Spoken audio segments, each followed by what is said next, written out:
Amin, amin. Wah, kabar yang luar biasa. Soalnya jarang sekarang Pak, tiap hari rata-rata tuh kita debat-debat gini ada aja yang mualaf, kan takut juga kalau habis gitu yang Kristen, kan janganlah. Jangan langsung habis juga gitu. Seneng nih dengar kabar Pak Adi masih Kristen. Ya, terima kasih atas Atas apa? Atas apa? Apa? Saya belum kirim kopi. atas Atas apa ucapan tak? atas ucapan pujiannya. Oh, biasa aja Pak Adi, jangan sungkan-sungkan. Di sini kita ngobrol santai biasa, anggap aja rumah orang ya Pak Adi ya, santai aja kita. Nah, yang jelas Abu ya sedang ngasih makan ayam, masih ngasih makan pitik ayam kecil. Itu insya Allah kayaknya mau nyambut saya kalau safari dakwah ke sana, dipotongin ayam itu kan. Oh gitu. Iya Pak Adi, gimana nih Pak Adi? Ada kabar terbaru apa Pak Adi? Di bidang apa itu Kak Natali? Ya kabar di bidang imannya lah, pertumbuhan imannya bagaimana? Kan kemarin habis dari gereja kan ada dapat makanan rohani apa ini? Kok sampai sekarang masih kuat banget jadi Kristen, itu apa alasannya? Oh, kalau itu kan beberapa kali udah aku bilang sama sama Buya ya kan, bahwasannya bagiku Yesus adalah Tuhan, udah harga mati, jadi nggak bisa diubah-ubah gitu.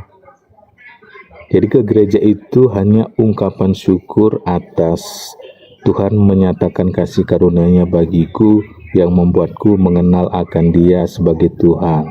Gitu dia Kak Natali. Mengenal Dia sebagai Tuhannya dari mana Pak? Iya, dari firman-firmannya.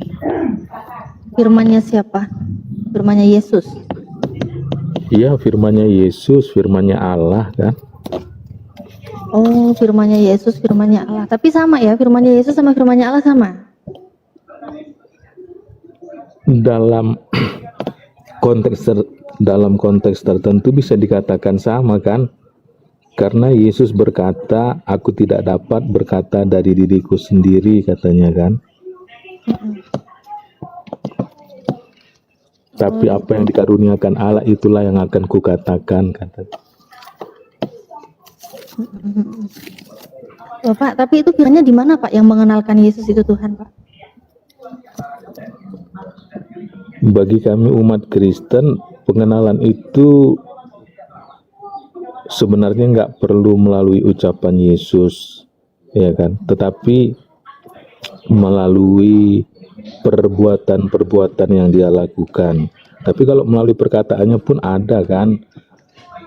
Itu kami yakini tertulis dalam Yohanes pasal 13 ayat 13 dan 14 Kak Natali. Yohanes 13:13 itu, akulah guru dan juga Tuhan, itu kan di terjemahan baru itu ya. Aku guru dan juga Tuhan. Loh, kemute Pak Adi. Tapi kalau di original teksnya kan Pak Adi udah tahu lah, Pak Adi sering diskusi pasti tahu lah Pak. Original teksnya kan sebenarnya yang dimaksud itu hanya kurios Pak, bukan theos. Iya, sebenarnya kan di original teksnya kan dikatakan Tuhan, kata-kata teolog-teolog ya kan, orang-orang yang mengerti bahasa asli. Tapi pernah aku lihat di TikTok ini sendiri, ada ahli bahasa mengatakan Tuhan itu telah mengalami perubahan menjadi Tuhan dalam waktu tertentu, katanya. Kalau Tuhan disandingkan dengan ilah atau ilahi, itu menjadi Tuhan, katanya. Tapi kalau Tuhan disandingkan dengan manusia, itu tetap Tuhan, katanya. Gitu dia, kan. Ya maksudnya itu kalau penguasanya menuju kepada Tuhan, ya berarti itu sudah jelas Tuhan penguasa, maha kuasa kan begitu kan. Tapi kalau Tuhan hanya sekedar Tuhan, dan di sini sih kan guru dan Tuhan gitu loh. Kalau original teksnya kan kurios Pak. Kalau Bapak ini kan original teksnya kan Perjanjian Baru Yunani, Greek Yunani. Ya kita sesuaikan sama di Greek-nya sana kan. Kalau dibilang kata di Indonesia Tuhan berubah jadi Tuhan, tapi maksud penulis sendiri aja udah jelas loh menyatakan itu kurios, bukan teos. Iya, tapi kan di dalam bahasa Indonesia saya rasa berbeda cara menerjemahkan satu kata itu kan gitu dia. Berarti kalau diterjemahkan ya, kalau diterjemahkan kan kurios memang bisa Tuhan ya. Tapi kalau kenapa sih kurios yang dimaksud ini hanya Yesus aja yang diterjemahkan Tuhan? Sedangkan kurios itu yang lain kan banyak, Pak. Pemilik keledai aja juga di original teksnya sama, kurios. Sarah aja manggil suaminya itu, Abraham itu juga sama manggilnya kurios. 1 Petrus 3 ayat 6 itu. Kurios juga dia sebut. Iya, makanya tadi aku bilangin ya kan, dalam pemahaman baru, nggak tahu tahun berapa itu ya kan dimulai, bahwasanya kalau Tuhan disandingkan dengan ilah itu menjadi Tuhan, tapi kalau tetap disandingkan kepada manusia dia tetap mengandung pengertian kata Tuhan gitu. Yesus ini di mana? Tuannya Yesus ini disandingkan dengan ilah itu di mana? Karena Yohanes 13:13 pun itu juga nggak disandingkan dengan ilah. Tapi Yohanes 1 ayat 1 pada mulanya adalah Allah. Pada mulanya firman. Oh iya, iya. Saya lebih gimana sih Pak? Yohanes 1:1 kan pada mulanya firman. Kenapa memangnya di situ? Kan itu menyatakan keilahan Yesus. Loh, mana keilahannya Yesus? Pada mulanya firman, firman itu bersama-sama dengan Theos. Ya kan? Dan logos itu adalah Theos, kan gitu. Mana di situ kurios Yesusnya? Iya kan, kalau kita hubungkan dengan pasal 1 ayat 14 kan itu ada hubungan erat dia kan Natali. Nah, jadi dari situ bisa timbul pemahaman bahwa Yesus itu adalah Allah, iya kan. Kalau dia udah Allah kan dia bersifat ilahi. Nah, maka daripada itu Yesus bisa disebut sebagai Tuhan, nggak Tuhan aja gitu. Ini pun juga kalau di ke-14-nya ya, di ke-14-nya ini dibilang itu adalah Yesus, tapi kalau di 13-nya kan sebenarnya itu menuju banyak orang sih kalau kita baca. Yohanes 1:13-nya aja dulu tuh sebelum ke-14. Orang-orang yang diperanakan bukan dari darah atau dari daging, bukan pula secara jasmani oleh keinginan seorang laki-laki, melainkan dari Allah. Ini kan Yohanes 1:13-nya kan udah jelas orang-orang. Banyak sih, jadi kalau firman itu menjadi manusia, ya memang kita pun tahu manusia sebenarnya banyak. Di ayat 13-nya aja juga udah jelas itu orang-orang. Dan di sini bukan apa ya namanya ya, Yohanes 1:1 Iya, kan bukan firman menjadi Yesus kan, bukan gitu loh. Iya, ayat 13 itu sebenarnya menjelaskan ayat 12 supaya terjadi kejelasan bagi yang membacanya. Iya, berarti nggak cuma Yesus kan?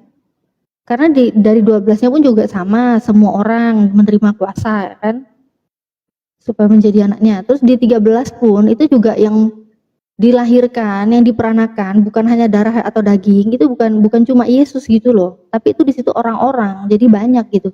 Di sini penekanannya di mana sih Pak? Untuk poinnya aja deh, poinnya Yesus itu Tuhan. Di dalam Yohanes 1 itu di mana Yesus itu Tuhan? Katanya kalau kurios disandingkan dengan itu ilahi, Yesus itu adalah Tuhan. Tapi mana kurios Yesus itu disebut kurios Theos?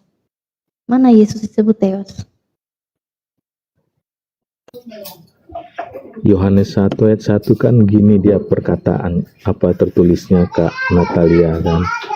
Pada mulanya adalah firman, firman itu bersama-sama dengan Allah dan firman itu adalah Allah. Di ayat 14-nya dikatakan firman itu telah menjadi manusia. Nah, jadi di sini kuncinya di kata firman itu gitu dia. Iya, firman itu telah menjadi manusia dan diam di antara kita. dan kita telah melihat kemuliaannya, yaitu kemuliaan yang diberikan kepadanya sebagai anak tunggal Bapa penuh kasih karunia. Jadi ini maksudnya kalau firman jadi manusia, ini berarti Tuhan jadi manusia? Atau firmannya aja yang jadi manusia? Bapa? Apa gimana? Yang jadi manusia ini berarti firmannya atau Tuhannya sendiri yang menjadi manusia? Iya, kalau saya memahaminya gini, ini kalau saya pribadi ya kan. Firman itu kan adalah satu pribadi yang udah ada dalam kerajaan sorga dari sebelum dunia diciptakan. Bagaimana itu terjadi di Alkitab nggak dijelaskan, tapi banyak orang Kristen mengatakan dia itu adalah pikiran Allah, ya kan. Jadi dengan demikian, ya kan, karena dia sebagai satu pribadi, dia dapat berinkarnasi menjadi manusia. Nah, kemanusiaannya inilah yang bisa dilihat melalui kelahirannya lewat Bunda Maria. Gitu dia Kak Natali. Jadi Yesus ini pikiran Tuhan, pikiran Bapa. Iya, itu menurut banyak orang Kristen, ya kan. Tapi kalau Pak saya Adi juga gitu, enggak, kalau saya supaya enak memikirkannya dan memahaminya, saya menganggap firman itu adalah satu pribadi, gitu dia. Bukan Firman pikiran itu Allah aja. Berarti firman itu adalah Bapa itu sendiri gitu maksudnya? Enggak. Firman, Bapa gitu dia. Nah, firman ini perkataan atau sosok? Iya, kalau saya kan gini dia kalau memahami kata firman. Firman itu adalah mempunyai 3 pengertian. Pertama, firman itu adalah kata-kata yang keluar dari mulut Allah. Yang kedua, firman itu adalah pribadinya Yesus sendiri. Yang ketiga, firman itu adalah ayat-ayat ataupun kebenaran-kebenaran yang tertulis di dalam Alkitab. Gitu dia, Kak Natali. Yang ketiga, kata-kata yang tertulis itu berarti sama aja dengan perkataan Tuhan, begitu ya? Iya, kata-kata yang tertulis dalam Alkitab ini itu juga disebut firman kan? Iya. Oke. Berarti di sini maksudnya yang menjadi manusia, yang menjadi Yesus itu firman, bukan Bapa. Bukan, firman sebagai pribadi. Firman sebagai pribadi. Jadi maksudnya Bapa berkata-kata kemudian jadi Yesus gitu. Yesus jadi gitu. Jadi saat Yesus ada, Bapa tetap ada kan? Iya, Bapa tetap berkuasa di sorga kan, berkuasa juga di bumi. Terus dia jadi Tuhannya mana? Kalau itu kan berarti jadi manusia, bukan jadi Tuhan. Iya, kalau Firmannya kan jadi manusia, bukan firmannya jadi Tuhan. Kalau kita mencoba memahami antara Allah dan firman itu sebagai Tuhan, penjelasannya gini, ya Allah itu adalah tetap Tuhan dan firman itu adalah manusia dan Tuhan, karena Yesus itu adalah sepenuhnya Tuhan, sepenuhnya manusia. Gitu dia. Firman itu sepenuhnya Tuhan, sepenuhnya manusia. Iya. Waduh. Firman itu sepenuhnya manusia, sepenuhnya Tuhan, tapi nggak ada datanya ya itu ya? Iya, datanya tadi kan yang tertulis di dalam Yohanes 1. Iya, yang dihubungkan kepada Yohanes 1 ayat 14. Baik, kalau firman itu Tuhan, itu yang disebut Bapa. Enggak lah. Oh enggak. Firman yang menjadi kalau manusia. Kalau firman menjadi manusia itu kan Yesus kan? Iya. Ya, berarti jadi manusia ya, Yesusnya manusia. Terus Iya. yang firmannya itu Tuhan, itu yang mana? Di dalam Yesus juga? Iyalah. Mana? Karena kan dia sepenuhnya Tuhan, sepenuhnya manusia. sepenuhnya Tuhan dan sepenuhnya manusia itu yang saya belum pernah ketemu datanya, Pak. Tapi kalau itu berdasarkan hanya iman, itu silakan. Tapi kalau ada datanya di mana, Pak? Biar kita dapat edukasi juga, Pak.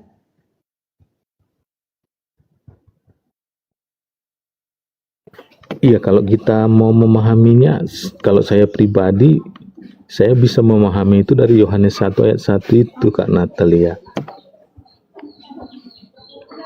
Karena di situ kan jelas pada mulanya adalah firman, firman itu bersama-sama dengan Allah, firman itu adalah Allah. Berarti Yesus itu adalah Allah. Allah adalah Tuhan, berarti Yesus adalah Tuhan juga, kan gitu. Sebentar. Coba aku buka kameraku dulu ya.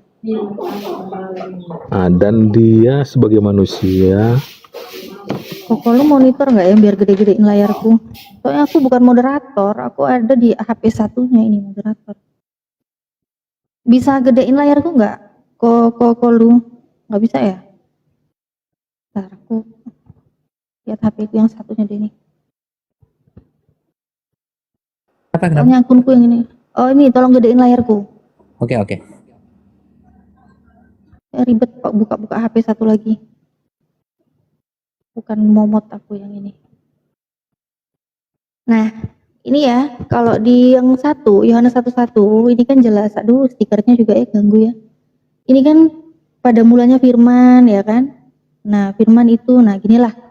Pada mulanya firman itu bersama-sama dengan Allah, dan firman itu adalah Allah. Ya, ini kalau di sini Pak Adi kita kan tahu ya. Oh, di sini saya dapat informasi ternyata firman itu adalah Theos. Firman adalah Theos ya. Firman yang adalah Theos ternyata kita lihat di 14 ini. Yang firman adalah Theos, ternyata firman itu telah menjadi manusia. Tadi firman itu adalah Theos. Sekarang firman itu sudah jadi manusia.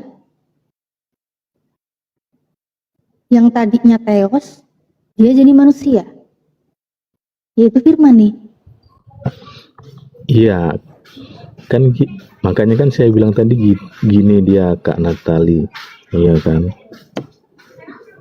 Bahwa Yesus itu sepenuhnya Tuhan, sepenuhnya manusia.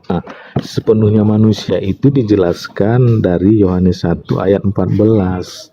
Sepenuhnya Tuhan dijelaskan dari Yohanes 1 ayat 1. Kalau aku sih memahaminya gitu.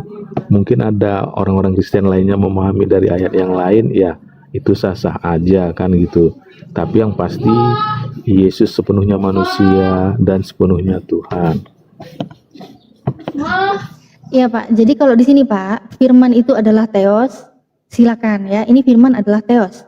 Terus kita baca kelanjutannya Pak, firman ini udah gak Theos lagi, tapi firman ini sudah jadi manusia. Aduh, bentar. Apa lagi nih? Pencet.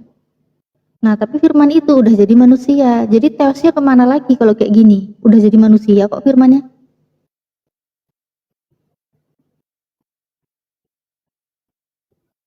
Dan Iya, ini malah membuktikan, sebentar Pak. Dan ini malah membuktikan kemanusiaannya Yesus kalau Bapak bilang ini adalah Yesus.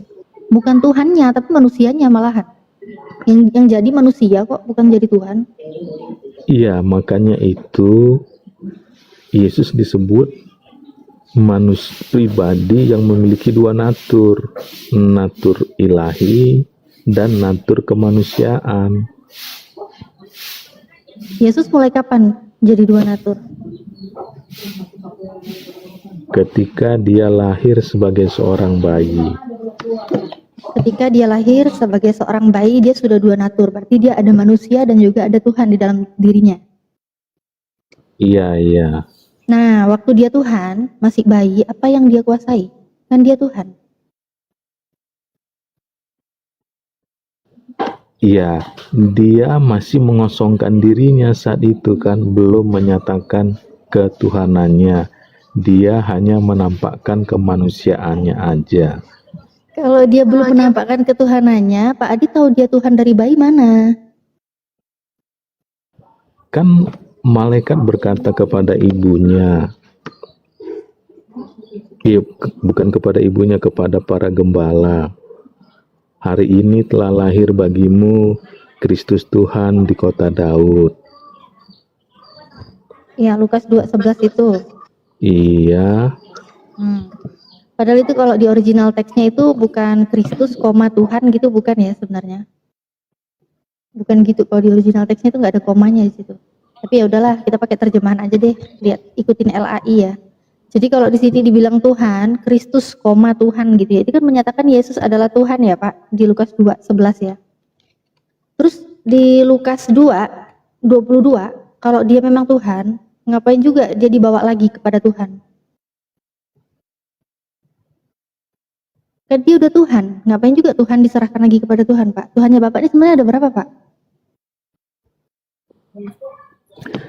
itulah misteri ataupun rahasia ilahi, Kak Natalia.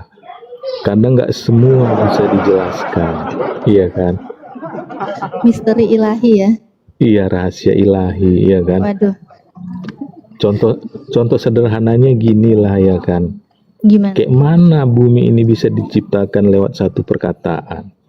Bingung kita kan? Sedangkan kalau kita mau buat onderdil mobil aja perlu besi, perlu bara api, perlu Enggak. iya kan? Kalau itu saya nggak bingung itu bagaimana Tuhan bisa menciptakan semuanya. Sebentar.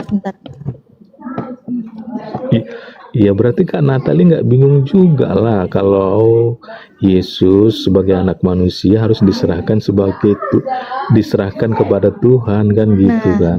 justru di situ yang membuat bingung. Tuhan itu secara akal sehat ya, saya secara akal sehat dan saya yakin semua lah anak kecil pun juga punya akal sehat. Dia pasti akan berpikir, Tuhan itu sudah maha segala-galanya. Tuhan tidak membutuhkan apapun. Tuhan apalagi diperlukan untuk diserahkan kepada Tuhan lain. Ini nggak berantem nanti Tuhannya gitu. Apa gimana ya? Apa mungkin Tuhannya akur juga kan secara akal sehat menolak gitu loh. Kalau secara akal sehat ya, kalau secara iman doktrin itu silakan. Tapi secara akal sehat, Pak, katanya Yesus itu Tuhan. Tapi yang namanya Yesus ini katanya Tuhan, untuk apa lagi dia diserahkan kepada Tuhan? Dan yang bawa itu pun keluarganya. Masa ini keluarganya orang yang terdekat sendiri dengan Yesus, bahkan ibunya yang melahirkan Yesus, kok nggak tahu gitu loh. Kalau dia tahu ini Tuhan, kan ngapain lagi dibawa ke Tuhan lain? Wong dia udah Tuhan, kan gitu.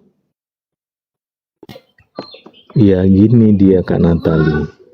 Yesus, ya apa namanya, orang tua Yesus itu kan masih keturunan Yahudi, masih memegang adat istiadat yang diwariskan oleh Musa.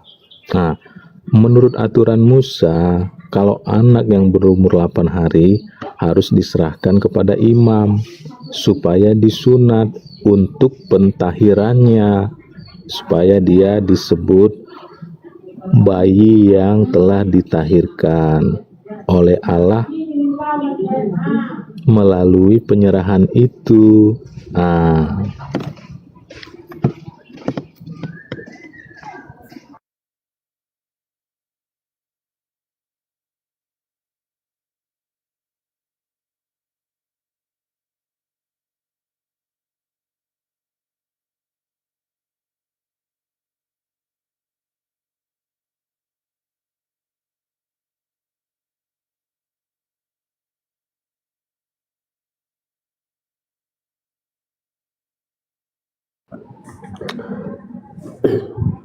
Kanata, di-mute Kanata, di-mute. Aku nge-mute ya? Waduh, Iya, dari tadi. aduh duduk kasihan. Jadi gimana Pak? Ini kan dia, ya. Jadi Yesus ini dibawa ke Yerusalem, diserahkan kepada Tuhan. Ini ke Tuhan yang mana lagi? Sebenarnya Tuhannya Pak Adi itu ada berapa Pak Adi? Yesus Tuhan, satu udah jelas, satu. Terus ini diserahkan lagi, ini Yesus diserahkan kepada Tuhan. Tuhan yang mana lagi?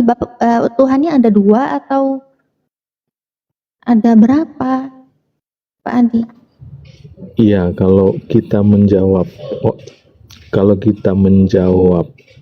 pertanyaan Kak Natali, Tuhan Kristen itu berapa, kita harus masuk dalam konsep Tritunggal.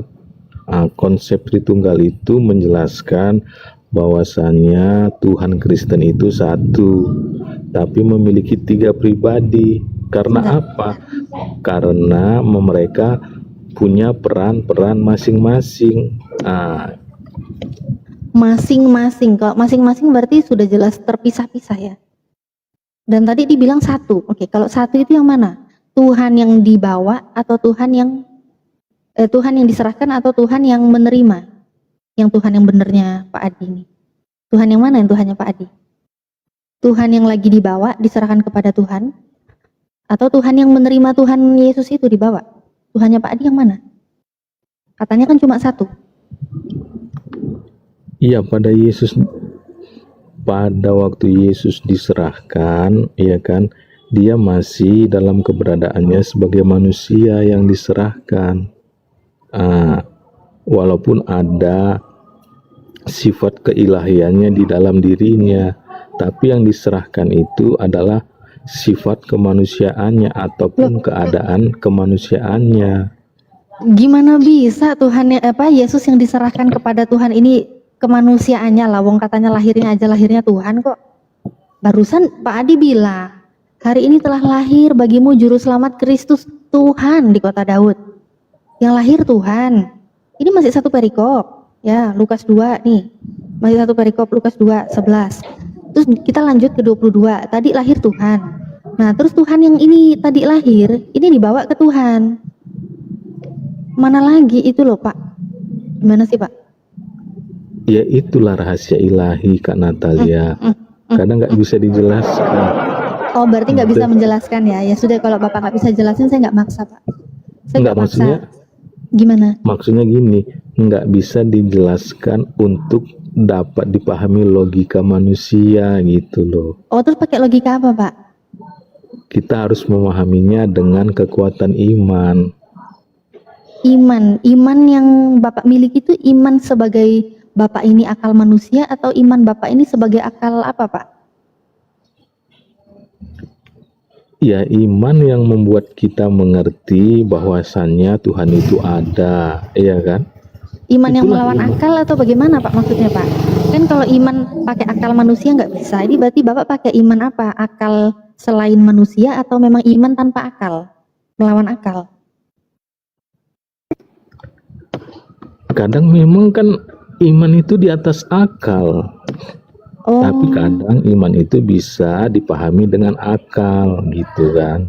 jadi iman itu di atas akal. Tapi kalau mengenai Tuhan aja, untuk bisa mengenal Tuhan, mencintai Tuhan, mengasihi Tuhan, itu nggak perlu pakai akal ya? Pakai iman aja. Kalau untuk memahami Yesus Tuhan, itu harus pakai iman. Tapi kalau untuk memahami tentang kasih Allah, kita harus pakai akal juga, Kak Natali. Sebentar, Pak. Kalau memahami Yesus itu Tuhan, itu pakai iman. Tapi kalau untuk memahami kasihnya Tuhan, kasihnya Allah, itu pakai akal. Ini gimana bisa akal menerima, sedangkan imannya aja untuk menjelaskan ketuhanan yang benar aja nggak masuk akal, nih bagaimana, Pak? Gimana bisa mencintai, katanya harus pakai akal. Mengenal kasihnya harus pakai akal. Tapi gimana bisa mengenal kasihnya pakai akal, sedangkan sosok yang diimani aja itu nggak pakai akal?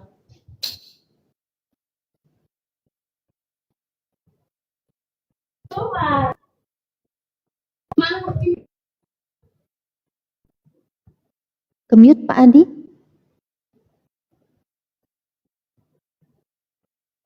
Pak Adinya kemute, Pak Adi. Oh, iya. Iya, gimana Pak Adi?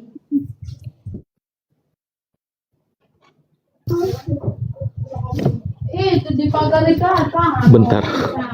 Oh iya, baiklah, karena sebentar ya. Karena katanya sebentar, kita tunggu lagi macet.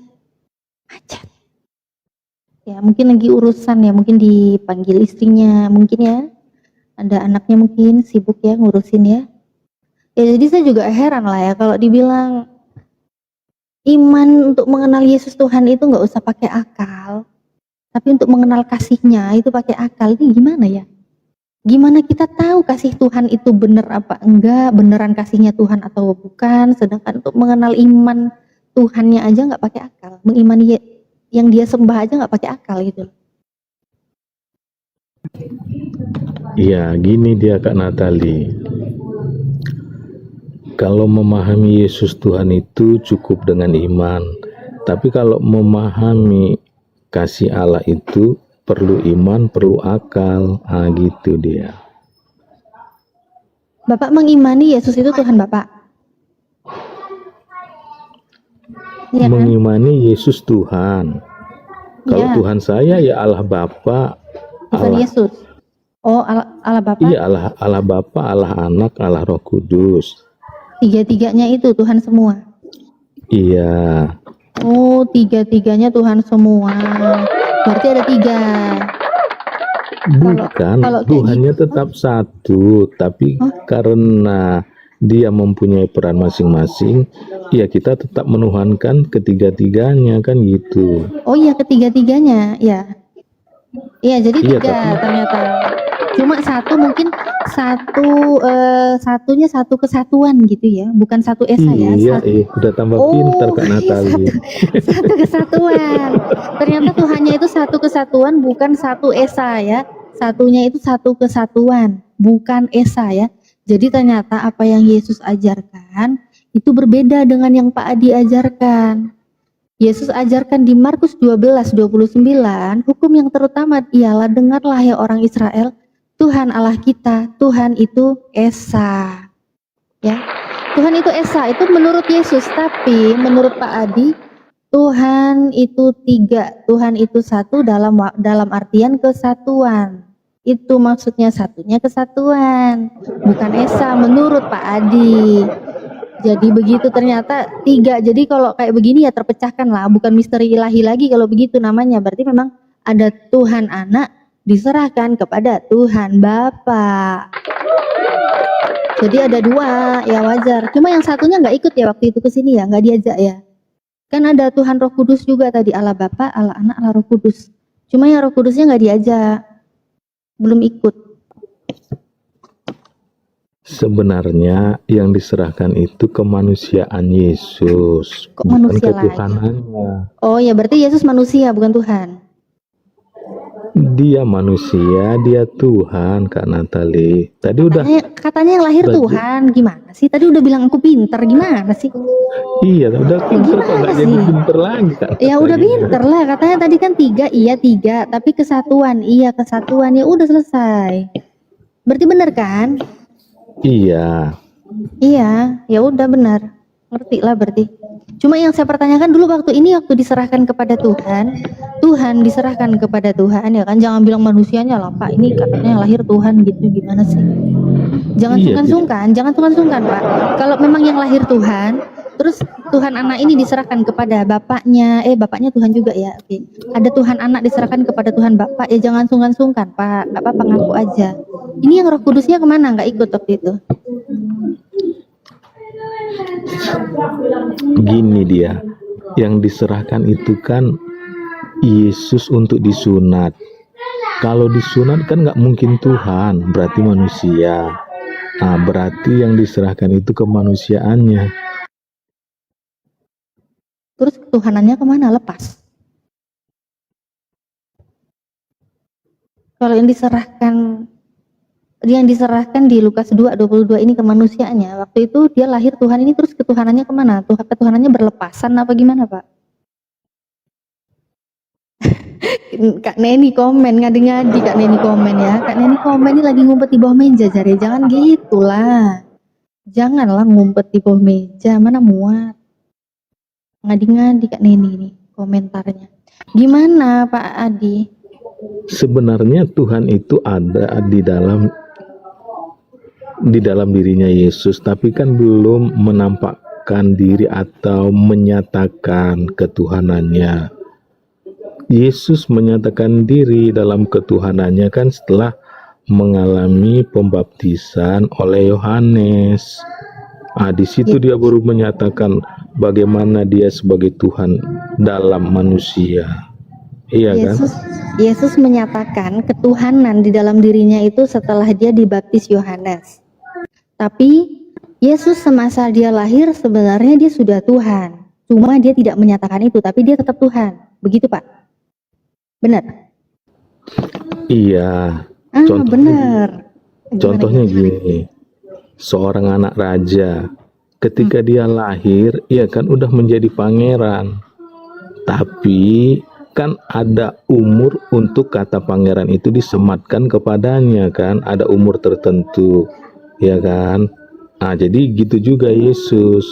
Yesus dalam umur 30 tahun baru menyatakan ketuhanannya kepada manusia. Baik. Ah, Kalau begitu gitu waktu dia lahir, dia kan belum menyatakan ketuhanannya, tapi dia sudah Tuhan kan? Nah, ini waktu dia sudah Tuhan, berarti secara gak langsung Yesus yang sudah Tuhan ini, yang Tuhan ini kan diserahkan kepada Tuhan. Kok jadinya kemanusiaannya gimana? Kalau memang itu hanya kemanusiaannya yang diserahkan kepada Tuhan, ketuhanannya waktu itu lagi di mana? Iya, ketuhanannya tetap ada di dalam tubuh Yesus, tapi Oh, dia tetap. belum menyatakan. Iya, berarti memang tetap Yesus itu Tuhan, yang Tuhan itu diserahkan kepada Tuhan. Dan pertanyaan saya, Roh Kudusnya waktu itu kemana Pak? Dari tadi belum dijawab. Katanya kesatuan, ada Bapa, Anak, Roh Kudus. Ini Roh Kudusnya kemana? Kok nggak ikutan? Kok nggak diajak? Iya, Roh Kudus kan belum mempunyai peran belum menampakkan diri kepada Yesus. Roh Kudus menampakkan diri kepada Yesus pada waktu pembaptisan Yohanes juga kan. Oh, jadi job desk-nya belum muncul ya di situ ya dulu ya. Kira-kira gitu, kira-kira. Kira-kira begitu guys. Kira-kira begitu. Jadi ternyata dulu job desk-nya belum ya. Belum waktunya ya. Ini bisa nggak sih Pak dikategorikan, ini berarti yang namanya kesatuan ini tadi kan Pak Adi bilang ada tugasnya masing-masing begitu ya. Berarti ini memang kinerjanya, job desk-nya ini, Bapak punya job desk sendiri, Anak punya job desk sendiri, Roh Kudus punya job desk sendiri. Mereka itu nggak bisa ya, kalau sendiri-sendiri gitu nggak bisa ya? Sebenarnya bisa, tapi Sebenarnya itulah bisa. itulah kehendak Allah kan gitu kan, kehendak Bapa. Yang nggak Bukan kehendak bisa. Yesus, bukan kehendak Yesus berarti. Enggak lah, yang maha berkehendak itu kan Bapa. Karena dia pengutus, Yesus yang diutus. Oh, yang maha berkehendak Bapa. Berarti Iya. yang bisa melakukan apapun itu hanya Bapa. Iya ya. Cuman menjelaskannya ya. Sebenarnya Gimana jelasinnya? Pak Adi bingung guys. Pegangan, oten-oten yang di bawah pegangan, jangan sampai terguncang. Gimana Pak Adi? enggak. Sebenarnya Allah bisa melakukan segala sesuatu. Yesus juga bisa, karena kuasa di dalam Allah ada dalam Yesus. Tapi ya kan, seperti dikatakan dalam kitab Filipi apa Kolose itu kan, Yesus mengosongkan dirinya ketika menjadi anak manusia. Arti dia mengosongkan diri, dia melakukan segala sesuatu menurut kehendak Bapa. Gitu dia Ya. kan Natali. Berdasarkan kehendak Bapa. Berarti ini kan dari ketiganya ini yang bisa melakukan apapun tanpa terpengaruh yang lain itu hanya Bapa. Bapa bisa melakukan apapun berdasarkan kehendak Bapa. Tapi Yesus katanya bisa sih, tapi itu ketetapan Bapa. Dia harus ini Bapa gitu kata Pak Adi. Nah ini kenapa nggak yang maha aja yang disembah langsung? Kenapa harus ada Yesusnya lagi? Yesus aja ngaku kok di dalam Yohanes 5:30, aku tidak dapat berbuat apa-apa dari diriku sendiri. Kalau yang tidak bisa berbuat apa-apa dari diriku sendiri, dari dirinya sendiri aja dia nggak bisa ngapa-ngapain, apa layak dikatakan itu sebagai Tuhan? Nanti dibilang ini kemanusiaannya lagi pasti. Silakan Pak Adi.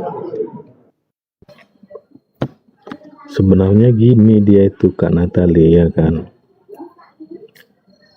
Yesus kan diutus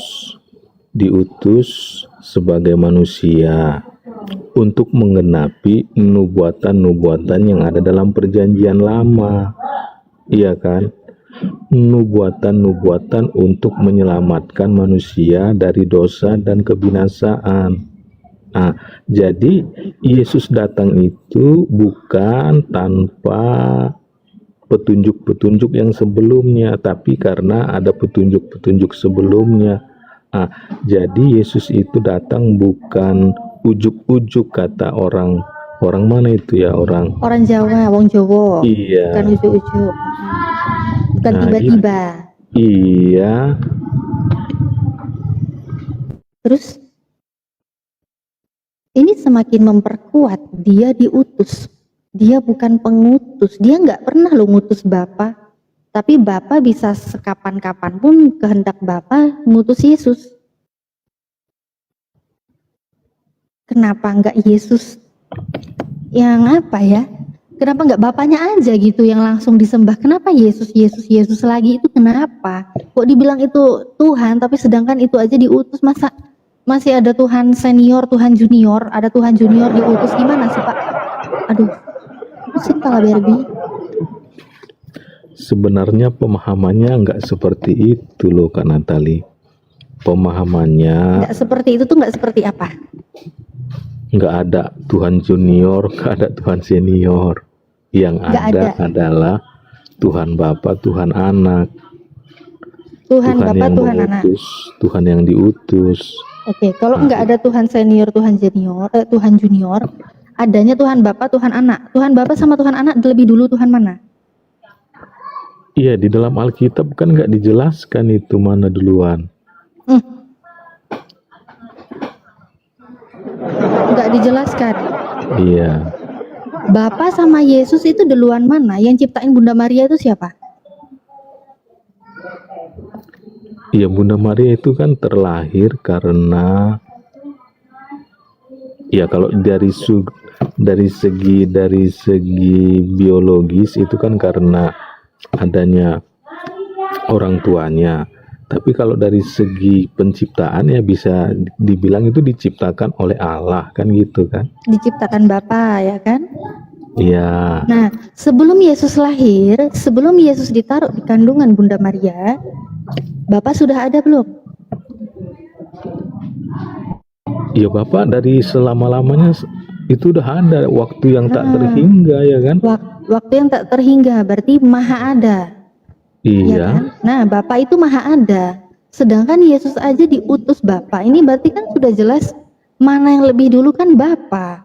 Kok dibilang nggak ada yang junior senior? Ini gimana ya? Kalau oke lah, memang secara data nggak tertulis ada senior, ada junior. Tapi secara kualitas waktu aja, ini lebih dulu Bapa. Buktinya Bapak sendiri yang tadi katanya mengutus firman-Nya menjadi Yesus, ya kan, menjadi manusia yaitu Yesus. Kalau ada menjadi, berarti ada yang sebelumnya menjadi, sebelum jadi itu ada gitu loh. Ini udah jelas berarti duluan Bapak. Setelah itu baru ada anak, kan begitu. Terus tadi dibilang nggak ada kesenioran. Ini terus apa bedanya dengan ada yang bisa diutus dan ada yang tidak bisa diutus? Bapak bisa mengutus Yesus, tapi Yesus kapan mengutus Bapak? Apakah pernah Yesus mengutus Bapak? Kalau memang mereka itu sama? Iya, inilah misteri ilahi atau rahasia ilahi. Misteri ilahi. Kan, iya kan nggak bisa dijelaskan. Untuk memuaskan akal manusia ini memang Nggak bisa dijelaskan ya Pak ya? payah dijelaskan, iya Kak Natali. Nggak bisa dijelaskan, Iya berarti kan? dengan Iya. kata lain sebenarnya imannya kalian itu nggak jelas ya? Karena memang nggak bisa dijelaskan. Oh jelas kalau itu. jelas. Jelas. Iya, sangat. Katanya nggak bisa dijelaskan. Tadi Iya, Bapak sendiri yang bilang nggak bisa dijelaskan. Begitu saya bilang kalau tidak bisa dijelaskan berarti nggak jelas dong. Ya imannya jelas, tapi dalam menjelaskan tentang Kak Natali tanyakan tadi yang berhubungan dengan Bapak sebagai yang senior, Yesus sebagai yang junior, itu ya nggak bisa dijelaskan kan gitu, karena nggak ada penjelasan itu, karena itu rahasia ilahi. Coba jelasin yang pasti-pasti aja Pak, jangan yang misteri Pak. Kalau yang misteri ilahi tidak bisa dijelaskan tidak apa-apa. Tapi yang ada, yang tertulis di dalam Bible Anda, itu di mana? Apakah ada tertulis di dalam Bible, Yesus mengutus Bapa? Ya nggak ada lah Kak Natali. Nah, nggak ada. Itu yang pasti-pasti namanya. Bukan yang nggak jelas. Kita bicara yang pasti-pasti. Bapak sepakat gak sih Pak? Pedoman hidup Bapak itu adalah firman Tuhan yang Bapak imani, yaitu Bible. Iyalah itu kan udah pasti kali Nah, lah. kalau yang namanya pedoman hidup, ya berarti apapun pertanyaan ya kembalikan ke situ. Yang tidak ada di situ jangan diada-adakan. Masa mau melampaui isi firman Tuhannya Bapak?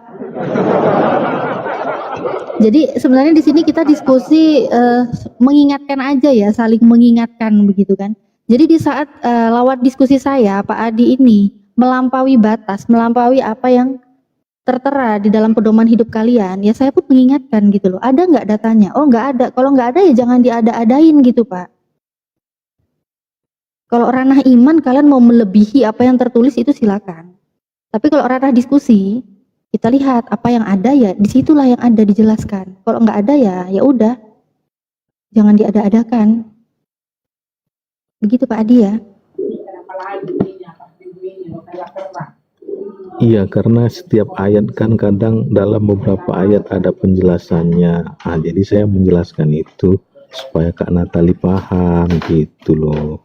Baik, kalau di setiap ayat penjelasannya ada dan Pak Adi ini berusaha untuk menjelaskan, tapi Pak Adi sendiri tidak bisa menjelaskan.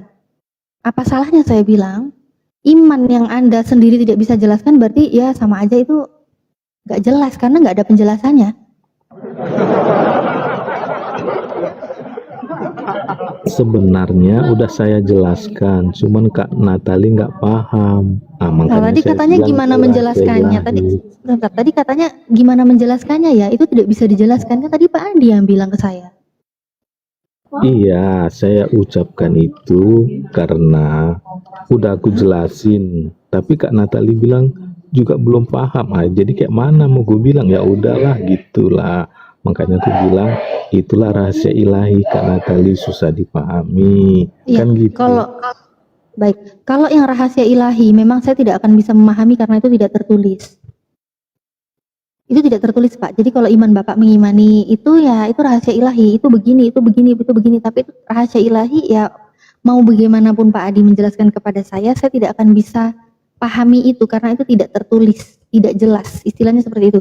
Kalau tertulis berarti jelas, tertulis kan begitu. Itu ya Pak Adi ya. Tapi saya terima kasih banyak loh Pak Adi ini sabar ya dia ya memberitakan Injil ke seluruh makhluk ini sabar dia. Sabar dia. Pak Adi, Pak, tadi Pak Adi kan bilang nih, pedoman hidup Bapak ini kan Bible. Dari pedoman hidup Bapak ini, Alkitab atau Bible lah ya, kalau di terjemahan LAI sih pakai istilah Alkitab ya. Bible ini, itu apa sih Pak yang Bapak dapati? Pedoman hidup pasti kan kita membutuhkan hidup itu nggak cuma di dunia. Karena sebagai orang beriman pasti kita tahu lah, di dunia ini kita cuma sementara. Yang kekal itu di akhirat. Nah Bapak bisa yakin ini pedoman hidup yang sebenar-benarnya membawa ke kehidupan yang kekal di akhirat? Bapak yakin ini bisa bertemu dengan Tuhan yang benar? Dari pedoman hidup Bapak ini Bible?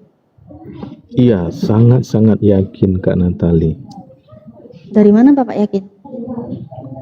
Iya, karena ada kejelasan yang tertulis dalam Alkitab yang bisa kita pegang. Contohnya, nama Yesus adalah nama di atas segala nama, ya kan? Jadi nama di atas segala nama berarti nama yang berkuasa atas segalanya. Nah, dalam apa yang telah dilakukan Yesus dahulu oleh namanya bisa dilakukan lagi sekarang ini. Contohnya, ketika orang Kristen yang telah mempunyai karunia penyembuhan mendoakan seseorang yang sakit dalam nama Yesus, maka nama Yesus itu dapat menyembuhkan orang sakit itu. Itu salah satu contohnya. Berarti kalau itu bisa digenapi, maka kehidupan yang kekal pun akan digenapi dalam setiap diri orang percaya. Gitu dia kata. Gitu dia Kak Natali. Kehidupan kekal bisa didapat orang yang percaya. Kalau mengenai mujizat ya Pak ya, dengan namanya Yesus, itu udah sering lah Pak kita bahas itu Pak, Matius 7, 21 sampai 23. Justru orang-orang itu diusir sama Yesus. Matius 7, 21 sampai 23. Bukan setiap orang yang berseru kepadaku, Tuhan, Tuhan akan masuk ke dalam kerajaan sorga, melainkan dia yang melakukan kehendak Bapakku yang di sorga. Pada hari terakhir, banyak orang berseru kepadaku, Tuhan, Tuhan, bukankah kami berbuat demi namamu, mengusir setan demi namamu, mengadakan mujizat demi namamu? Nama Yesus semua ini, dan saya tahu ini pelaku-pelakunya ini hanya Kristen, satu-satunya di muka bumi ini yang menyembah Yesus sebagai Tuhan cuma Kristen. Tapi di 23-nya, pada waktu itu Yesus berterus terang kepada mereka, Aku tidak pernah mengenal kamu, enyahlah daripadaku, kamu sekalian pembuat kejahatan. Kasihan sih sebenarnya. Dan kalau berdasarkan ini, Bapak bilang inilah menjadi dapat kehidupan kekal di akhirat ini. Bapak jangan melupakan dong apa yang Yesus katakan. Yohanes 17 ayat 3. Bahwa hidup yang kekal itu mengenal engkau satu-satunya Allah yang benar. Dan mengenal Yesus Kristus yang telah engkau utus. Ini satu-satunya Tuhan yang benar itu Tuhan yang mengutus Yesus. Bukan tiga tapi kesatuan. Bukan Pak.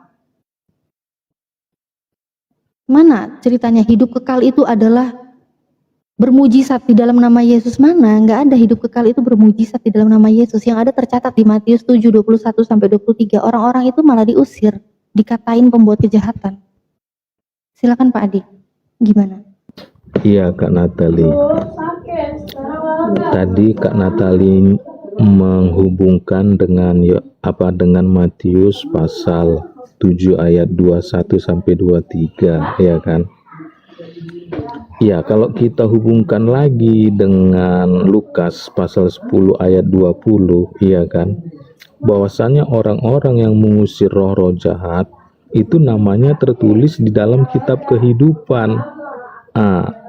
Jadi, ya kan?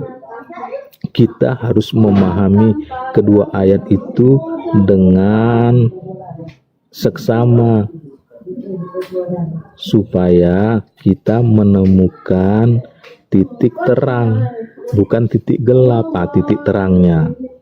Kalau terang itu kan membawa kita kepada keselamatan, kalau titik gelap membawa kita kepada kebinasaan. Kita harus cari titik terangnya. Jadi titik terangnya kan di situ dikatakan dalam Matius pasal 7, ya kan ayat 23, mereka yang melakukan mujizat tapi juga nggak melakukan kehendak Bapa. Mereka hanya melakukan mujizat tapi nggak melakukan kehendak Bapa. Itulah yang masuk kepada kebinasaan. Gitu dia.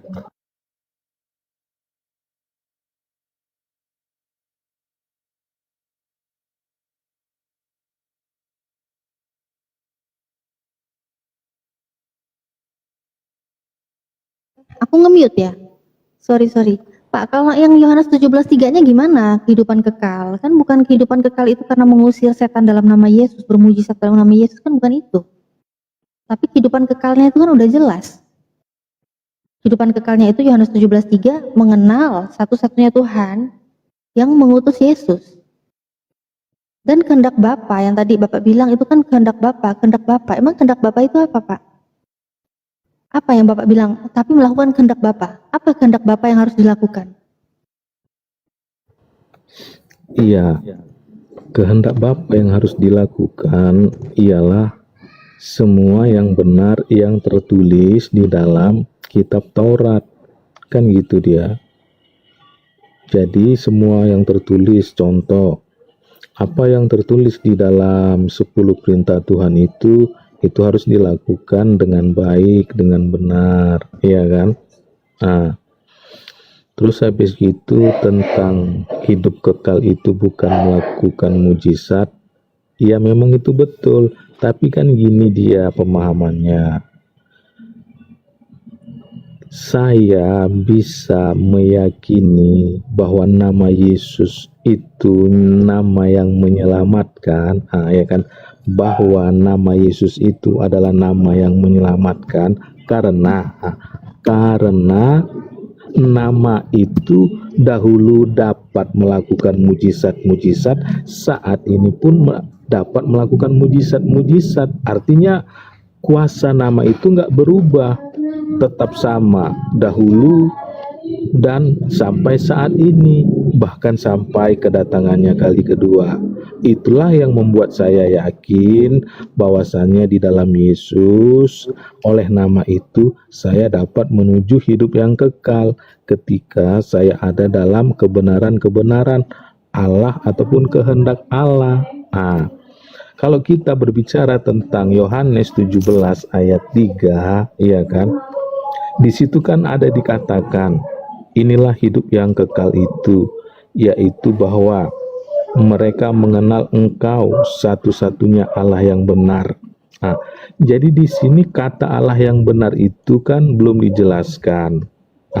Jadi supaya saya memahami makna kata satu-satunya Allah yang benar itu, maka saya perlu referensi ayat yang lain. Setelah saya baca-baca dan pelajari, saya menemukannya. Saya menemukan itu di dalam Roma pasal 3 ayat yang ke-26 bagian B. Roma pasal 3 ayat 26 yang tertulis begini, ia benar dan juga membenarkan yang percaya kepada Yesus. Jadi Allah yang benar itu adalah Allah yang membenarkan orang-orang yang percaya kepada Yesus. Gitu dia Kak Natali.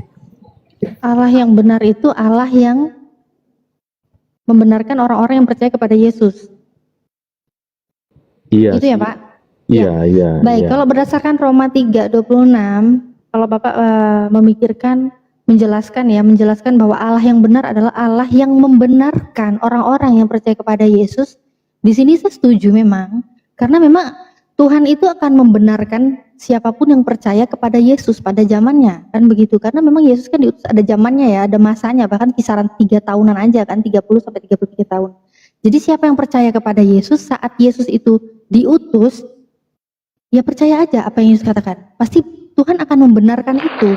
Nggak akan disalahkan orang yang percaya kepada Yesus, nggak mungkin disalahkan. Karena apa yang Yesus katakan semua berasal dari Bapa.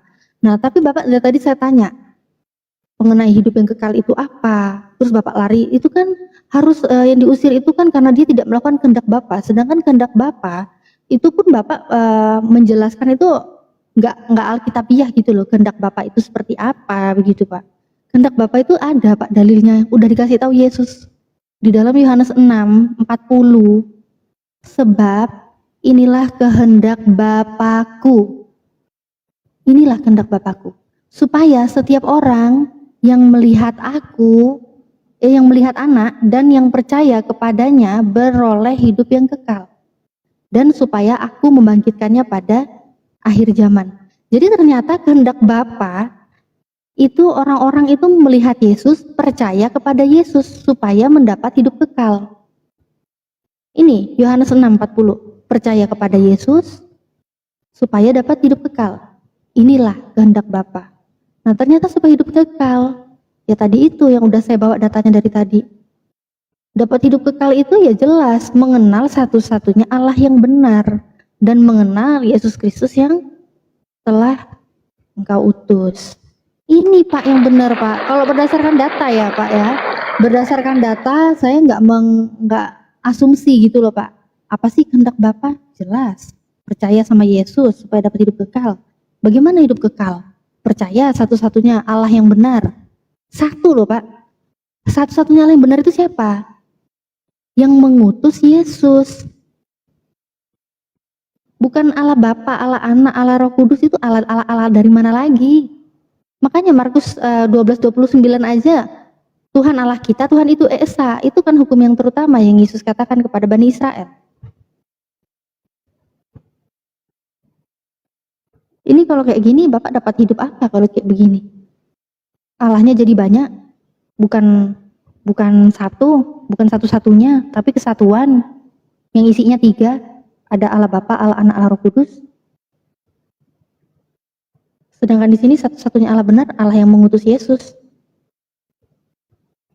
Pak Adi mic-nya ke mute. Silakan Pak Adi. Iya, terima kasih Kak Natali.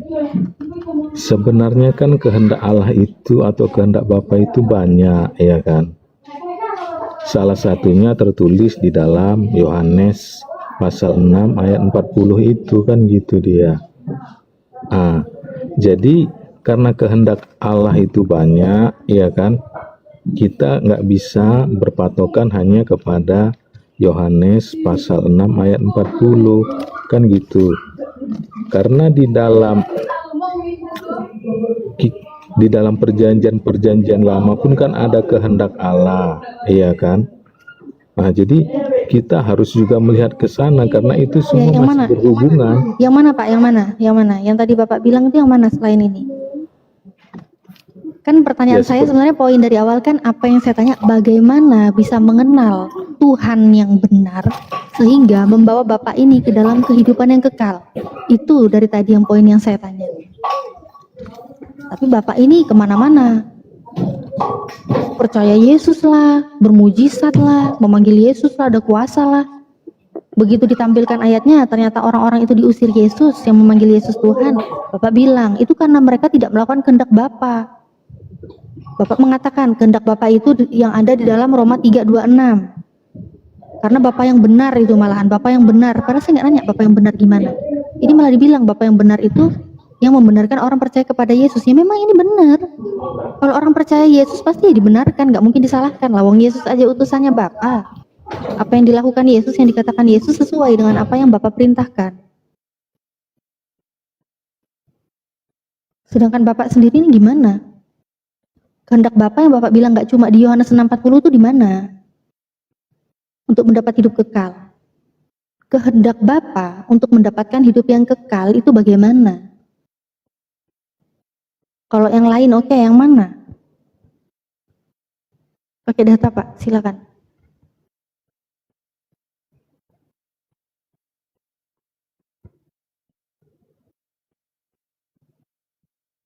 Pakai data sekalian ditampilkan juga data-data yang lainnya yang tadi katanya ada Allah Bapa, Allah Anak, Allah Roh Kudus itu mana gitu loh. Ya, kalau Yesus sendiri kan mengatakan hidup yang kekal ya satu-satunya Allah yang benar. Yang telah mengutus Yesus.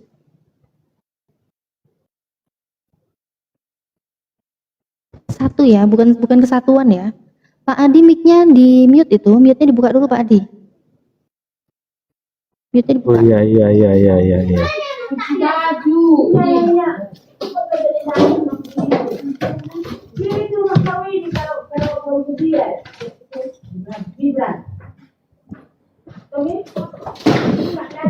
Aduh.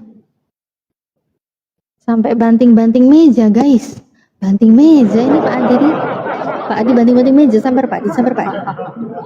Enggak, keponakan saya lagi mau nyuci, jadi kesenggol-senggol embernya. Oh iya. Iya silakan Pak Adi. Iya, mengenai kehendak Bapa,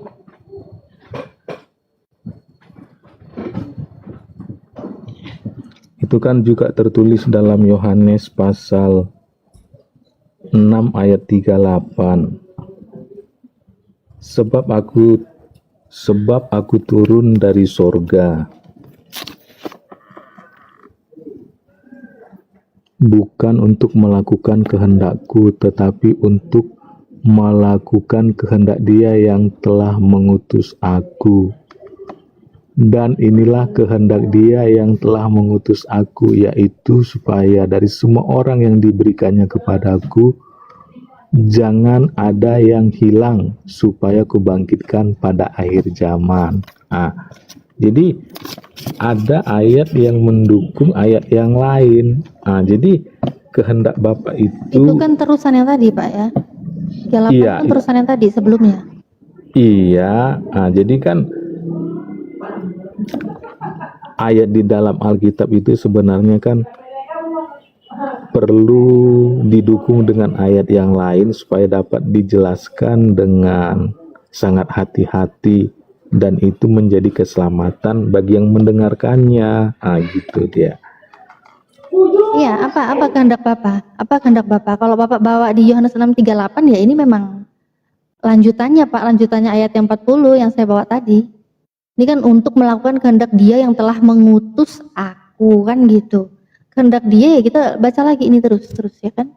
Sampai ke 40, ternyata kehendaknya itu ini.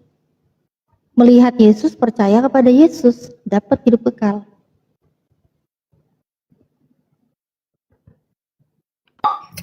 Iya, di ayat 39 itu kan jelas dikatakan, dan inilah kehendak Dia yang telah mengutus aku, yaitu supaya semua orang yang telah diberikannya kepadaku jangan ada yang hilang, tetapi supaya kubangkitkan pada akhir zaman. Jadi di ayat 40-nya, sebab inilah kehendak Bapakku, yaitu supaya setiap orang yang melihat anak dan yang percaya kepadanya beroleh hidup yang kekal, supaya mereka membangkitkan Dia pada akhir zaman. Iya, terus apanya yang lain gitu loh. Apanya yang lain? Di ayat 39 dan ayat ke-40 itu kan ada kata-kata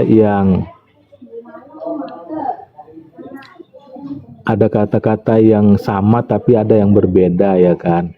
Ya, enggak, maksudnya untuk penjelasan terus Allah yang benar itu hanya Bapa, yang mengutus Yesus itu mana? Oh, itu tadi kan tertulis jelas hanya dalam dalam Roma pasal 3 ayat 26. Oh iya, Roma 3:26 ini sebenarnya sama aja. Jadi orang-orang itu percaya kepada Yesus. Iya kan?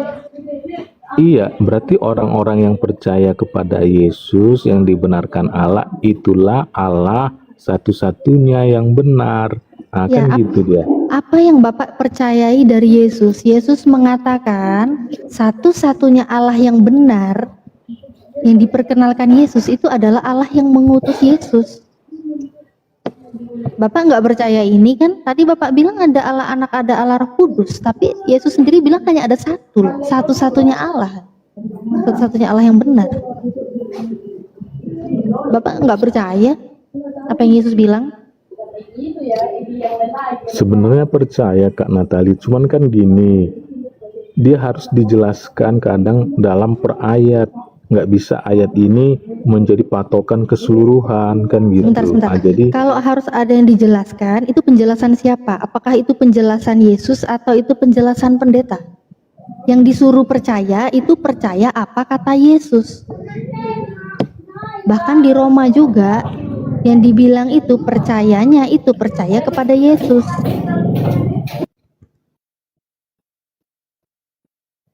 Sedangkan percaya kepada penjelasan-penjelasan yang lain itu penjelasannya siapa?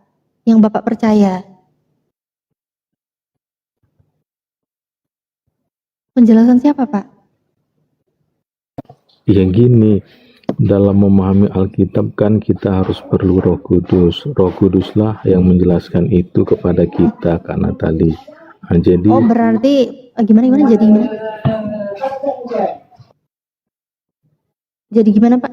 Maaf saya potong tadi, jadi gimana, Pak? Biar selesaikan dulu.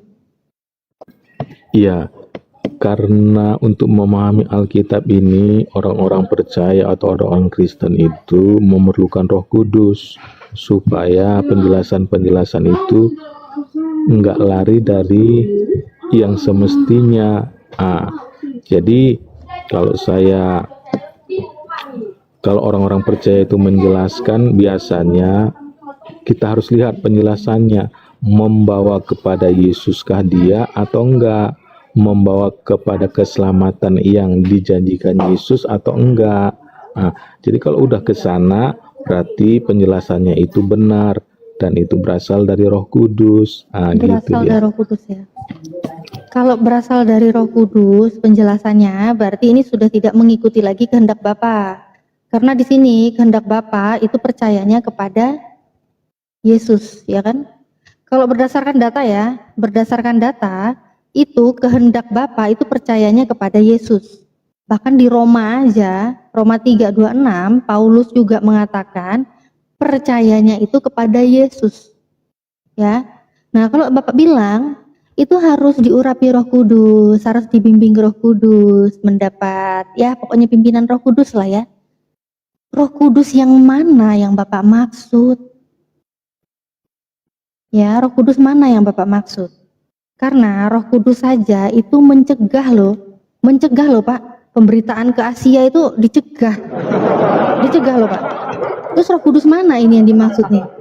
Roh Kudus dulu melarang-larang loh ke Asia, nggak boleh loh dulu ke Asia itu. Beritakan Injil ke Asia itu nggak boleh, Roh Kudus melarang itu. Itu Roh Kudus yang mana? Ya, inilah gunanya kita memahami tadi kan Kak Natalia ya. Nah, jadi kan di situ kan Roh Kudus yang mencegah Paulus melayani ke Asia itu bukan berarti Roh Kudus nggak mau pelayanan ada di Asia, tapi Roh Kudus ingin mengarahkan Paulus kepada hal yang lebih spesifik, iya kan? Kepada hal yang lebih urgent, kepada hal yang lebih penting. Nah, sehingga dia nggak diizinkan Roh Kudus ke Asia, tapi ke tempat yang lain. Nah, kan gitu kan? Iya, itu kan ke tempat lain. Terus yang boleh ke Asianya mana? Yang boleh ke Asianya mana? Karena kan dicegah, nggak dibolehin. Roh Kudus mencegah memberitakan Injil ke Asia. Terus kalau katanya ada Roh Kudus yang memberitakan kepada Bapak, mengilhami Bapak, membimbing Bapak, itu Roh Kudus yang mana? Yang ke Asia itu Roh Kudus yang mana? Kalau ini nggak boleh, akhirnya dia ke lain, oke, dia akhirnya ke tempat lain, bukan ke Asia. Terus yang ke Asia itu yang mana? Kan ini nggak boleh ke Asia.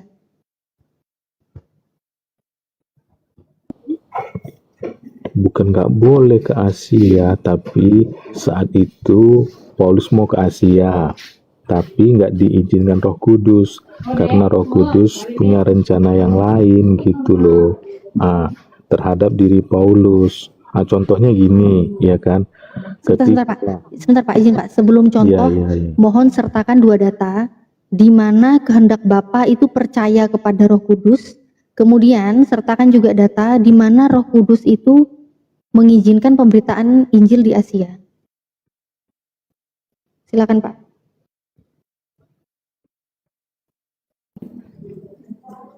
Iya, di kitab Galatia kan ada juga itu tertulis bahwa Paulus memberitakan Injil di Asia. Iya kan? Di mana tapi Pak? Dia melawan Roh Kudus berarti ya Pak ya? Siapanya Kak? Paulusnya lah. Katanya ternyata ada juga dia ke Asia, mana? Berarti dia melawan. Bukan, itulah makanya saya bilang tadi ayat per ayat yang ada dalam Alkitab punya penjelasannya masing-masing. Kadang nggak bisa dihubungkan, kadang bisa. Gitu dia. Makanya kita perlu orang yang kompeten menjelaskan itu. Kita perlu Roh Kudus. Itu katanya bukan melarang. Itu ini.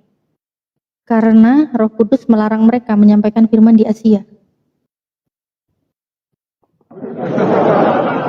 Itu, dan datanya nggak ada ya, datanya kehendak Bapak itu percaya kepada Roh Kudus itu nggak ada. Kalau memang ini nggak ada, berarti apa yang Yesus katakan benar, berarti Yesus tidak berbohong. Karena di dalam Matius 15:24 dan juga Matius 10:5-6, Yesus sendiri kan mengatakan, ya, Yesus diutus hanya kepada domba-domba yang hilang dari umat Israel. Dan Yesus berpesan kepada 12 murid, jangan ke bangsa lain, melainkan pergilah ke domba-domba yang hilang dari umat Israel. Ini sejalan, nggak boleh ke Asia, ini sejalan.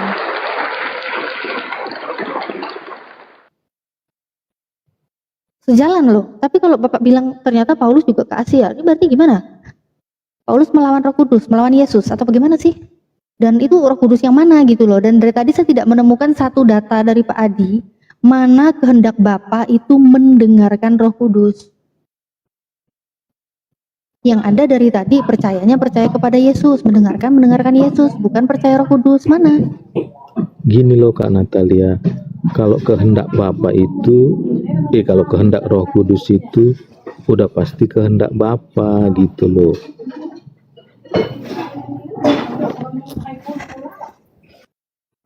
Ya itu karena gini loh, tapi nggak ada data ya Pak. Kehendak Bapa itu percaya kepada Roh Kudus nggak ada ya. Percaya perkataan Roh Kudus, percaya ilham Roh Kudus, pimpinan Roh Kudus, nggak ada data ya Pak. Nih, Kokolu sampai gregetan di bawah nih. Kokolu komen, mana ayat? Nah ayat, data, katanya nih. Kokolu udah gemes tuh, pengen ngobrol tuh, Kokolu tuh.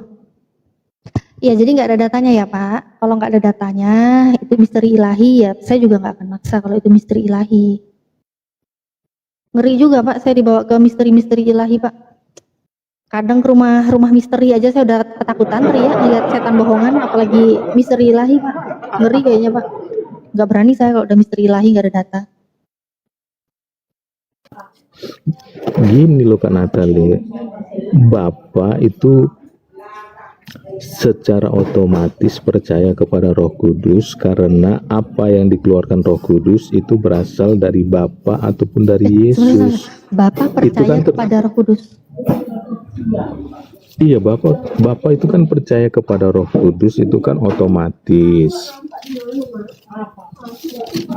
Nggak ada data tapi ya, mana kehendak Bapa. Inilah kehendak Bapa, percayalah apa yang dikatakan Roh Kudus, nggak ada ya. Percayalah pimpinan Roh Kudus. Oh nggak ada, ya berarti misteri ilahi lagi ya. Enggak, ada penjelasannya, ada. Sebentar, penjelasannya ada tertulis nggak? Iya ada. Mana datanya? Tertulis mana? Ini surat tirai ini. Iya. Di dalam Yohanes 16 ayat 13. Yohanes 16:13. Iya. Tetapi apabila ia datang, yaitu Roh kebenaran, ia akan memimpin kamu ke dalam seluruh kebenaran. Sebab ia tidak akan berkata-kata dari dirinya sendiri, tetapi segala sesuatu yang dikatakannya, didengarnya, itu dikatakannya dari Allah ataupun dari Yesus. Udah, itu. Iya, itu sampai ayat 15 kan kita bisa mendapat pemahaman seperti itu. Yohanes 16:13 saya tampilin ya. Iya, 16:13 sampai 15. 16:13. Yang saya tanya Roh Kudus ya Pak ya.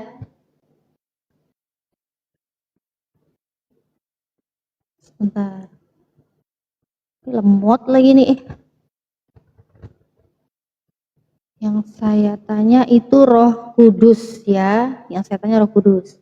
Ini Yohanes 16:13. Tetapi apabila ia datang, yaitu Roh kebenaran. Mana Roh Kudus? Tetapi apabila ia datang, yaitu Roh kebenaran, ia akan memimpin kamu ke dalam seluruh kebenaran. Sebab ia tidak akan berkata-kata dari dirinya sendiri, tetapi segala sesuatu yang didengarnya, itulah yang akan dikatakannya dan akan memberitakan kepadamu hal-hal yang akan datang. Lanjut baca. Ia akan memuliakan aku, sebab ia memberitakan kepadamu apa yang diterimanya daripadaku. Lanjut lagi sampai 15 ya. Segala sesuatu yang Bapa punya adalah aku punya, sebab itu aku berkata, ia akan memberitakan kepadamu apa yang diterimanya daripadaku. Mana Roh Kudusnya? Mana Roh Kudusnya Pak? Yang saya lihat di sini Roh kebenaran. Gini dia Kak Natali, kalau kita ingin memahami Roh kebenaran itu Roh Kudus, kita perlu ayat lain. Mana ayat lainnya? Itu tertulis di dalam Yohanes pasal 15 ayat 26 dan Yohanes 14 ayat 26. Ini ya, Yohanes 15:26 ya. Iya. Sama Yohanes berapa lagi? 14 ayat 26. Yohanes 14:26. Yohanes, sebentar saya ketik sekalian. Yohanes 14:26 ya.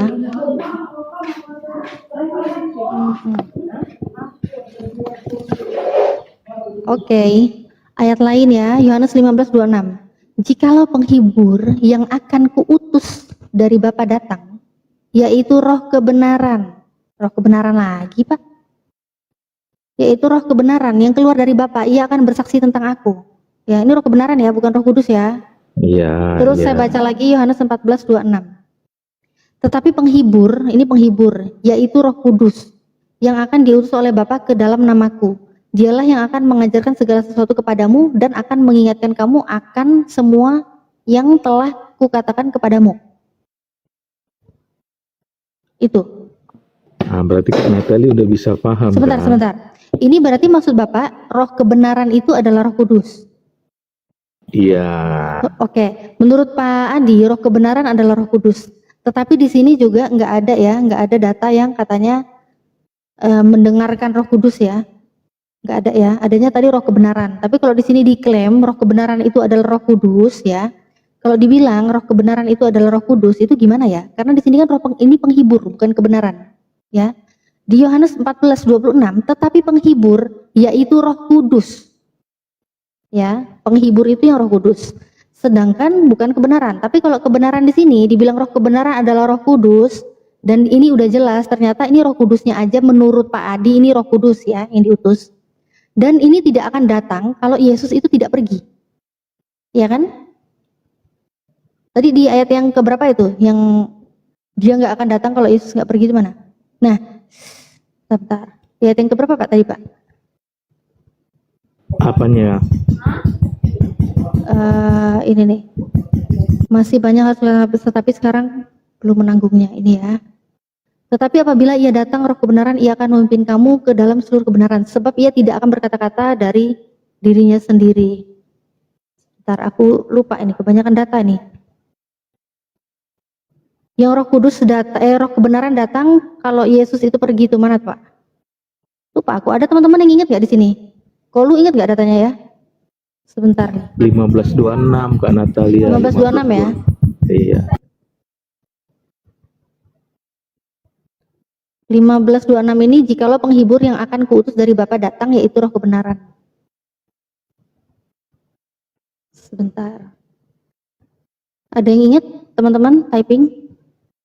Bentar aku Ya, buka dulu ya. 1526 sama 1426, 1526 sama 1426.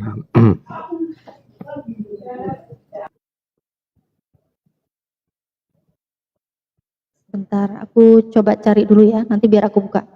Karena kalau dibilang itu Roh Kudus, Pak, ayat sebelumnya, ayat sebelumnya ya, yang mana? Ayat sebelumnya yang mana itu? Ayat sebelumnya yang mana? Maksudnya, Bentar, itu di bawah ada yang typing tuh. Bentar, aku buka data di sini coba.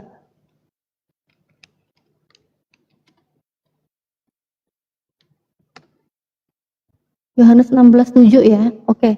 Yohanes 16:7 ini.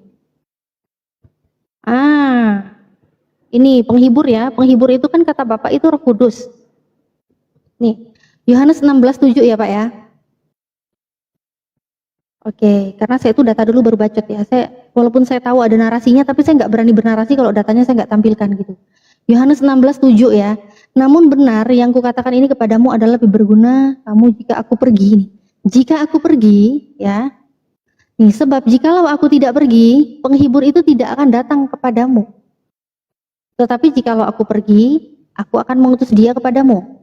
Ini kan penghibur ya, Pak ya. Penghibur. Penghibur. Bukan roh kebenaran ya. Ini penghibur ya, bukan roh kebenaran ya. Tapi Bapak menyamakan roh kebenaran adalah penghibur. Dan penghibur adalah Roh Kudus. Itu kan? Menurut Bapak kan tadi begitu tuh datanya tadi. Iya. 26. Aduh, ini kok lemot lagi nih. Nah ini Bapak gimana Pak? Kalau Bapak bilang itu Roh Kudus, sedangkan dari zaman dulu Roh Kudus itu sudah ada loh Pak. Roh Kudus itu sudah ada. Gimana bisa lagi Roh Kudus tidak akan turun kalau Yesus nggak pergi, sedangkan Roh Kudus sudah datang. Kemana-mana kita jadi ngebahasnya ini.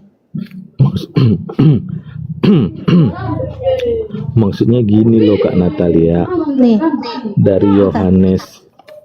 kalau dibilang, sebentar Pak. Kalau Bapak bilang itu Roh Kudus, ya, jadi harus percaya kepada Roh Kudus. Sedangkan itu tadi Roh kebenaran, bukan Roh Kudus. Karena kalau itu yang dimaksud adalah Roh Kudus, itu bertolak belakang dengan apa yang sudah pernah ada. Ini Lukas 1:41, dan ketika Elizabeth mendengar salam Maria, melonjaklah anak yang di dalam rahimnya, dan Elizabeth pun penuh dengan Roh Kudus. Nih, Roh Kudus sudah ada. Roh Kudus sudah ada, Pak. Jadi kalau Bapak bilang itu roh kebenaran, Natali nggak ngerti roh kebenaran itu adalah Roh Kudus. Dari mana? Sedangkan Roh Kudus sudah dari dulu ada. Yang mau diutus itu roh kebenaran, bukan Roh Kudus. Roh Kudus sudah dari dulu sudah ada. Sudah pernah muncul, bahkan Elizabeth duluan sebelum Yesus lahir. Elizabeth sudah kepenuhan dengan Roh Kudus. Begitu, Pak. Begitu, Pak Adi. Ya, Pak Adi. Iya, shalom, shalom. Dilanjut Bang Adi, itu kan sama-sama pakai data, jadi open mind aja. Kalau misalnya istilah katanya memang yang selama ini diyakini itu bertentangan dengan logika yang diangkat oleh Mbak Iriani, ya tidak harus syahadat sekarang, minimal pelajari lagi mana yang benar, kan gitu. Minimal di dalam diskusi ini, ketika benar kita bilang benar, ketika salah kita bilang salah, gitu Bro Adi. Yang lain jangan naik dulu ya, diskusinya bagus ini. Dilanjut Mbak Natalia. Iya kok. Jangan syahadat juga, jangan. Orang bersyahadat itu orang berakal. Sedangkan tadi Pak Adi mengatakan imannya dia untuk mengimani Tuhannya itu nggak pakai akal, jadi nggak perlu. Ya Pak Adi ya, nggak perlu lah. Orang kalau mau masuk Islam itu berakal. Mengenal Tuhan itu pun dengan akal.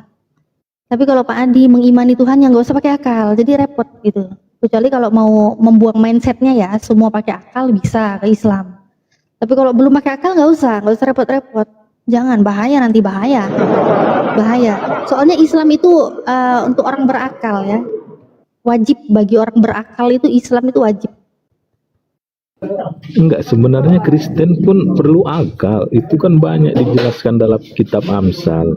Cuman akal itu dipergunakan dalam beberapa hal tertentu gitu loh. Tertentu kadang-kadang ya.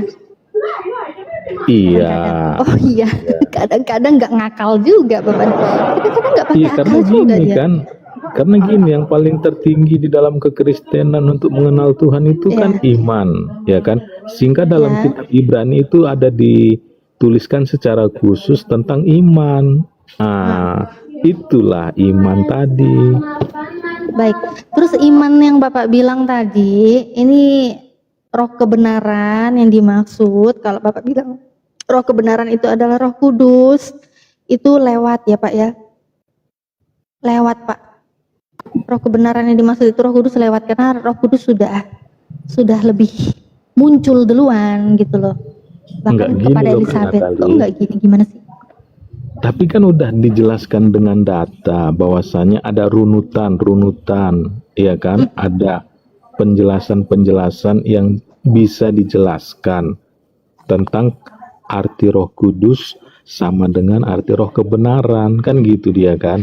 Nah, dari ayat 15, dari pasal 15 ayat 26, ya kan, di sana kan dikatakan Roh kebenaran itu adalah penghibur, ya kan.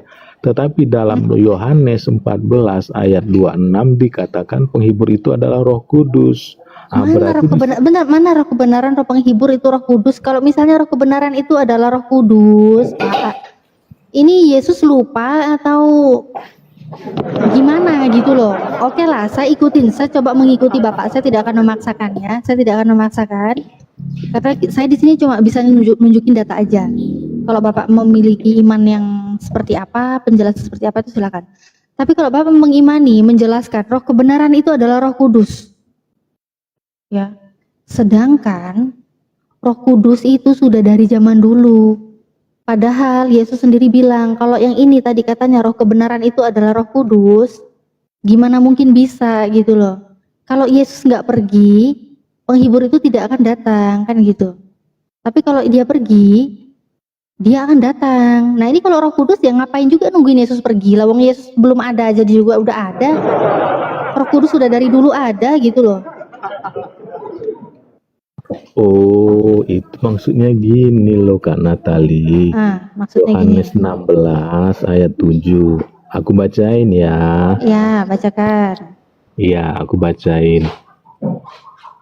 Namun benar yang kukatakan ini kepadamu adalah lebih berguna bagi kamu jika aku pergi, sebab jikalau aku tidak pergi, penghibur itu tidak akan datang kepadamu, tetapi jikalau aku pergi, aku akan mengutus dia kepadamu.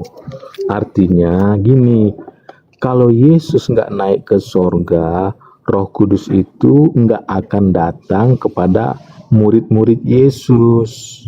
Tapi kalau Yesus naik ke sorga, Roh Kudus itu diminta Yesus kepada Bapa untuk diutus kepada murid-muridnya, sehingga Roh Kudus itulah yang menyertai murid-murid Yesus di dunia ini. Gitu dia. Tapi penjelasan itu bukan data ya. Iya, Kak Datanya nggak ada. Natali. Oh, datanya nggak ada. Datanya kan udah jelas tadi loh. Mana? Tapi Kak Natali Kak Natali tunjukkan di Yohanes 16 ayat 7 tadi. Saya menjelaskan itu. Iya, ini kan Yohanes 16:7 kan yang tertulis kan kalau Yesus pergi, barulah Iya. penghibur itu datang. Kalau Yesus nggak pergi, nggak datang penghibur itu. Nah, terus kan Bapak kan berbicara tadi ini begini, itu kan penjelasan, berarti bukan yang tertulis. Iya, penjelasan ayat 7 itu kan gitu dia. Supaya Iya, bisa penjelasan ya. dipahami. Penjelasan. Ya. Berarti Iya. penjelasannya memang tidak tertulis, tidak ada datanya. Itu hanya dipanjang-panjangkan. Ya.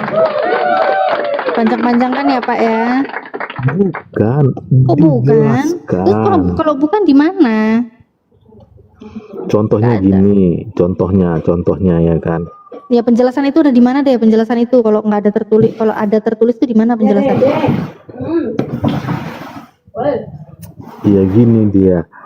Itu ayat 7 tadi kita anggap perumpamaan. Jadi kalau perumpamaan, ya kan, itu kan perlu penjelasan supaya bisa dipahami, iya kan? Perumpamaan jare.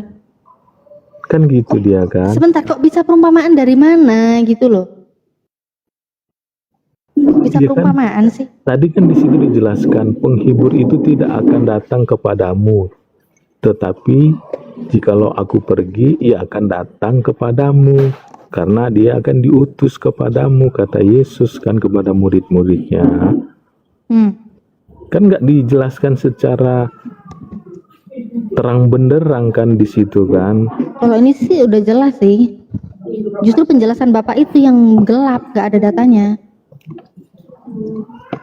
Ya udahlah kalau gitu pemahaman Kak Natali nggak bisa aku jelasin lagi lah ya kan, karena aku udah menjelaskan sekuat daya segenap akal budiku. Semangat Pak, semangat Pak, semangat Pak. Tapi memang ya saya hargai penjelasannya Bapak. Pak Adi memang sudah bisa menjelaskan, tapi memang kalau penjelasan Pak Adi itu dia jelaskannya lancar, memang lancar, tapi saya minta data dari yang dia jelaskan nggak ada tekstualnya. Secara tekstual nggak ada, tapi kalau Pak Adi memang punya pemahaman seperti itu silakan begitu. Tapi kalau yang jelas itu ya yang tertulis itu yang jelas gitu Pak. Sebentar, Kolu ini di bawah ini ada Emi Virgo itu kayaknya panas gitu. Dia minta permintaan nggak? Naikin aja coba, mungkin dia pengen mengeluarkan unek-uneknya gitu kok. Ada yang mau naik nih kok, kayaknya di bawah ini kok. Si siapa ini? Namanya tadi?